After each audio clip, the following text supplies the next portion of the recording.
किशनगढ़ विधानसभा क्षेत्र से कांग्रेस पार्टी के प्रत्याशी विकास चौधरी जी, हमारे पूर्व सांसद प्रभा ठाकुर जी, मंच पर उपस्थित सभी पार्टी के पदाधिकारीगण, पूर्व चेयरमैनगण, पार्षदगण, पंचायत समिति के सदस्य, जिला परिषद, सीआर, डीआर, सरपंच, कांग्रेस के, यूथ कांग्रेस के सभी पदाधिकारीगण और इस सभा में मौजूद मेरे किसान भाइयों, नौजवान दोस्तों, माताओं, बहनों, प्यारे बच्चों, आज मुझे बहुत खुशी हुई कि वापस किशनगढ़ में आज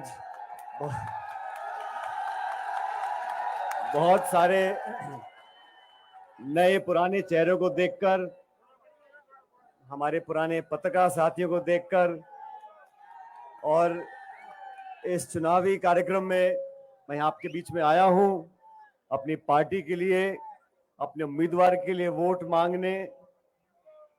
आप सब बड़े समझदार लोग हो और किशनगढ़ वो इलाका है जो ऐतिहासिक इलाका है।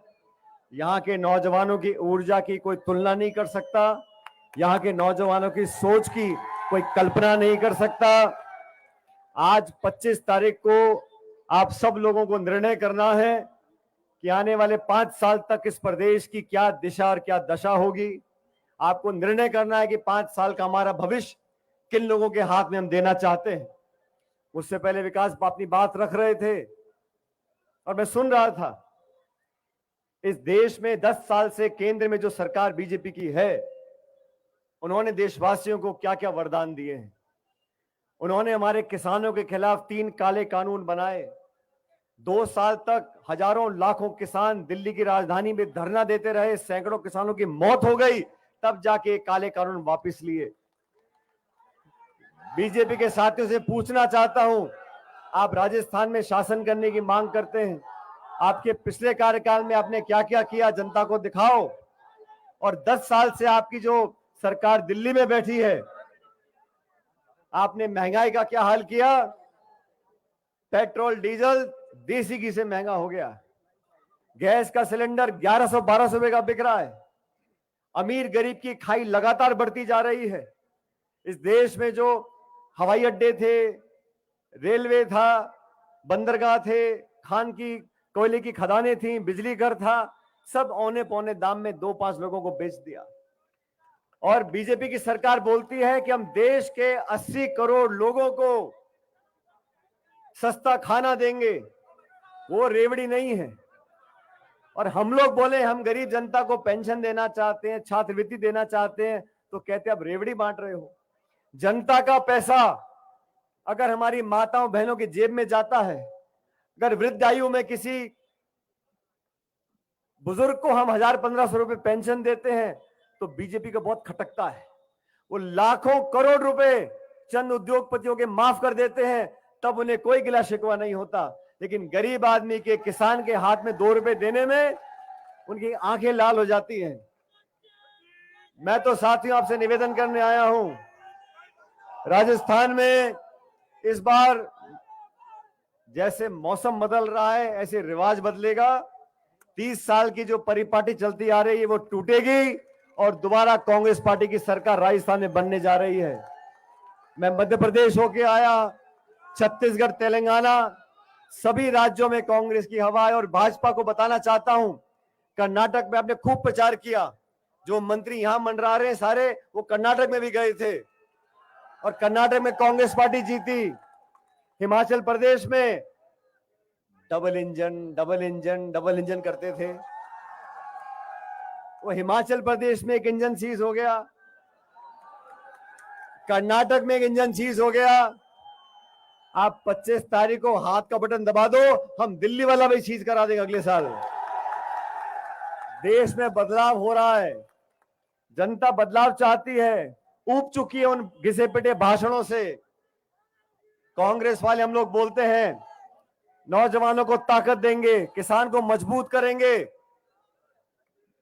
भारतीय जनता पार्टी के पास एक ही मुद्दा है, हिंदू मुसलमान, मंदिर मस्जिद, हिंदुस्तान पाकिस्तान। इसके बाद चौथी चीज बोलने को नहीं है। हम बात करते हैं किसान की, नौजवान की, उद्योग की, निवेश की, रोजगार की, खाद की, बिजली की, बीज की, पानी की, गरीबों की, उनको कोई मतलब नहीं है। इसलिए आपको दोनों पार्टियों को आकलन करना पड़ेगा। और एक बात और मेरे कान खोल के सुन लो, ये राजस्थान है, यहां मुख्य मुकाबला दो ही पार्टियों का होता है, बीजेपी और कांग्रेस। आपको तुलना करनी पड़ेगी दोनों पार्टियों के बीच में। और मुझे खुशी है हमारे बीच में हमारी पार्टी ने निर्णय लिया, एक नौजवान को मौका दिया है। और ये नौजवान जब संकट का समय आया तो थोड़ा घबरा रहा था।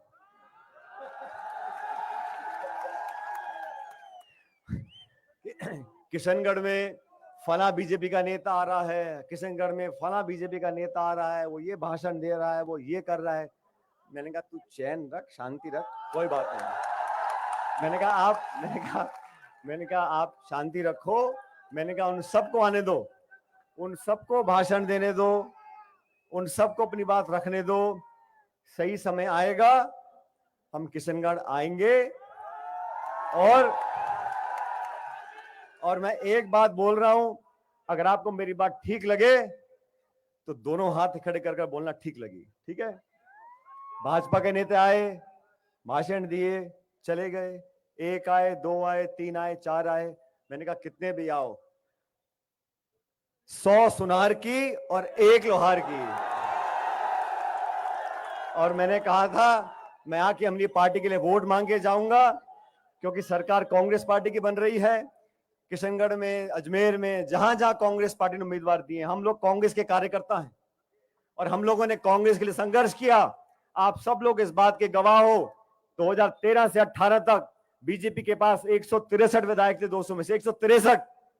मोदी जी प्रधानमंत्री बने थे। लोगों ने कहा अब तो दशकों तक कांग्रेस पार्टी आने वाली नहीं है। इतना प्रचंड बहुमत मिल गया भाजपा को, मोदी जी प्रधानमंत्री बन गए, भाजपा की सरकार राजस्थान में आ गई, अब कांग्रेस का भविष्य नहीं है। हमने कहा नहीं, हम सड़कों पर जाएंगे, धरने देंगे, जेलों में जाएंगे, लाठी खाएंगे, लेकिन कांग्रेस पार्टी को दोबारा जिंदा करेंगे। और वही कांग्रेस पार्टी ने आज जब एक नौजवान को अपना उम्मीदवार बनाया है, तो मैं आप सबसे आग्रह करना चाहता हूं, हो सकता है किसी को मनमुटाव हो और स्वाभाविक भी है, लेकिन अंत में हमें सोचना पड़ेगा। आज देश को जरूरत है कांग्रेस पार्टी की।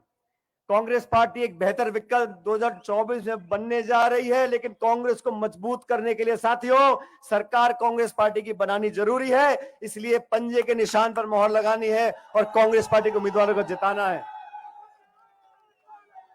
अभी विकास बोल रहे थे नया परिवार हमने शामिल हुआ है, हमारा पुराना परिवार है, बड़ा परिवार है, और जिस रसोई में बर्तन ज्यादा होते हैं वहां ज्यादा टकराव भी हो जाता है।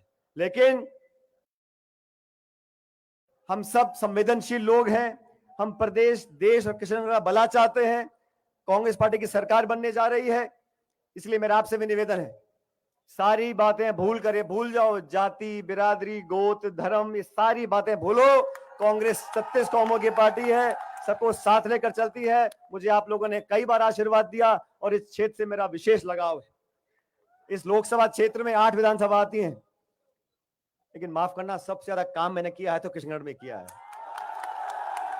लेकिन आप लोग भी कभी कभी कंजूसी कर जाते हो, कोई बात नहीं, लोकतंत्र है, जनता जनार्दन है। हमने तो आपको गणेश मानकर पूजा है और करते रहेंगे। मैं आपके बीच में आया हूं आपसे वोट मांगने मेरी पार्टी के लिए, और मैं विकास को बोलना चाहता हूं, आपने नया परिवार अपना चुना है, ये परिवार सबको साथ रखता है, लेकिन मैं इनको भी बोलना चाहता हूं, जो जो हमारे परिवार के पुराने सब लोग हैं, इन सबको मान सम्मान के साथ हम लेकर आगे चलेंगे। और ये मैं इस मंच से इसलिए बोल रहा हूं क्योंकि ताली दोनों हाथ से बजती है। हम सबको साथ लेंगे तो सब हमारे साथ चलेंगे। और मैं बताना चाहता हूं, मैं भी बहुत कम उम्र में संसद पहुंच गया था, 26 साल की उम्र में सांसद था। एक अलग सोच होती है नौजवान साथियों की, और हम अगर राजनीति में नौजवानों को अग्रिम पंक्ति पर लेकर नहीं आएंगे तो देश के साथ, उसके भविष्य के साथ हम न्याय नहीं कर रहे हैं। मैं किसी पार्टी की आलोचना नहीं करना चाहता हूं, लेकिन मैं फक्र से कह सकता हूं कि जब हम कांग्रेस पार्टी के अध्यक्ष थे और आज मैं कांग्रेस पार्टी में काम कर रहा हूं, हर मौके पर हमने नौजवानों को प्राथमिकता दी है, उनको आगे लाने का काम किया है। इसलिए आपसे मेरा करबद्ध निवेदन है, अभी मुझे नसीराबाद, अलवर, सीकर, कई जगह जाना है, लेकिन मैं धन्यवाद करना चाहता हूं विकास जी का, तमाम पार्टी के हमारे कार्यकर्ताओं का, कि आपने यहाँ आज मुझे आमंत्रित किया, मुझे मेरी बात बोलने का मौका दिया। और अभी चुनाव में मेरे ख्याल 5-7 दिन बचे हैं, 25 तारीख को वोट पड़ेंगे। लेकिन मैं मानता हूं कि आज जो कुछ अनिश्चितता थी किसी के मन में, मुझे पता नहीं सट्टा क्या बोलता है, लेकिन मैं इतना जानता हूं कि यहाँ की जनता ये बोल रही है कि कांग्रेस पार्टी जीतेगी और भारी बहुमत से जीतेगी। मैं आप सबको एक बार पुनः निवेदन करता हूं कि नौजवान साथियों, ये जाति बिरादरी छोड़ दो, कांग्रेस का परिवार हमारा परिवार है और हमें कांग्रेस पार्टी को जिताकर ये साबित करना है कि हम सब नौजवान एक हैं। 36 कौम के साथियों से निवेदन करना चाहता हूं, मिलकर काम करो और 25 तारीख को जिताओ। अब आप लोग जब जिता दोगे, जीतने के बाद विकास जी एक बार दोबारा यहाँ हम लोग आएंगे लोगों का धन्यवाद करने के लिए, और आप लोग अपना असीम प्रेम प्यार मोहब्बत हमारे सर पर आशीर्वाद हमेशा रखना। मैं परमपिता परमेश्वर से कामना करता हूं आप लोग हमेशा मुस्कुराते रहो, हंसते रहो, फलो फूलो, आगे बढ़ो, आपके बच्चों को भगवान तरक्की दे। आपका बहुत बहुत धन्यवाद। राम राम साहब।